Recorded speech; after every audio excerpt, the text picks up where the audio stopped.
Pasuray-suray ang babaeng ito na nahuli kam sa gitna ng kalsada sa Barangay Project 6, Quezon City. Kinakawayan pa niya ang ilang motorista. Tinanggal ang suot niyang tsinelas sa takmang babatuhin ng dumaang tricycle. Isang kotse ang tinuluyan niyang batuhin ng tsinelas. Hindi pa nakontento, pinutirya rin niya ang isang motorcycle rider. Lugar niya, paano ko gagawin yun? Nang rumisponde ang mga taga-barangay at inaresto ang babae, patuloy siya sa pagwawala kahit nakaposas na. Sinipa pa niya ang isa sa mga barangay tanod. Ay, ba't ka na Jack? Ayon sa pulisya, galing sa inuman ng 27 anyos sa babae, kasama ang kanyang kasintahan.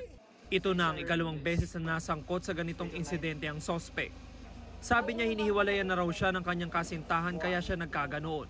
Sobra pong kalasingan po sir, wala na po akong sa wisyo. Pero kinagat mo yung isa sa mga kagawad? Hindi ko na po talaga matandaan sir yung mga nangyari. Pumingi po talaga ako ng pasensya, talaga sobrang pagsisisi ko. Huwag na pong mag-inom, yung mga kabataan ngayon, itigil ng pag-iinom. Sinampahan ng sospek ng mga reklamong alarming scandal, resistance and disobedience, at direct assault upon an agent of person in authority. Ganun nga. Kausapin mo kami. Sa akin, ibig sabihin, dayo lang siya dito sa lugar niyo.